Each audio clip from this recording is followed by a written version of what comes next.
ଶିମିଳିପାଳର soft enclosure को गला बाघुणी जिन्नत सकाळ 9टारे ଶିମିଳିପାଳ କୋର ଅଞ୍ଚଳର ସଫ୍ଟ ଏନକ୍ଲୋଜରରେ ବାଘୁଣୀକୁ ଛଡ଼ା ଯାଇଛି। ଜିନ୍ନତର ବୟସ 3 ବର୍ଷ। ବାଘୁଣୀ ସମ୍ପୂର୍ଣ୍ଣ ସୁସ୍ଥ ଥିବା କହିଛନ୍ତି आरसीसीएफ। गत 7 तारिख महाराष्ट्रर तड़बा जंगल को जाइथिला ଶିମିଳିପାଳର एक स्वतंत्र 10 जणिया टीम। तड़बा जंगल ट्रांकुलाइज करा जाई बाघुणी को स्वतंत्र जनतारे गतकाली ଶିମିଳିପାଳ कोणा जाइछि।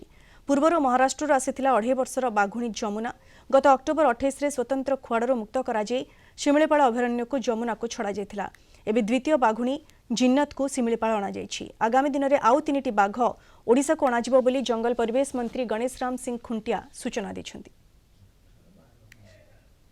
बाघ ଶିମିଳିପାଳ को 2टा बाघुणी आसीबार थिला। ऑलरेडी आगुरो जनक आमर कोरेरे रखा हैतला पुनी काली बाघुणी आछंती एबडी आमर डिब्रीगढ़ रे रखियार अछि, सातकोशिया रे रखियार अछि। जो जो जगह रे तांकर रहबार उचित परिवेश अछि, जलवायु अछि, से जगह रे रखाबो एवं केतरी बाघ आसीर जो संभावना रहिछि। आउ 3टा बाघ आसीबार अछि, जोटा 5टा दिन कहैतला। निश्चित भाबरे ताकू तदंत करा होछि, इंक्वायरी करा होछि। से अनुसार जंगल विभाग प्रयास जारी रखिछि।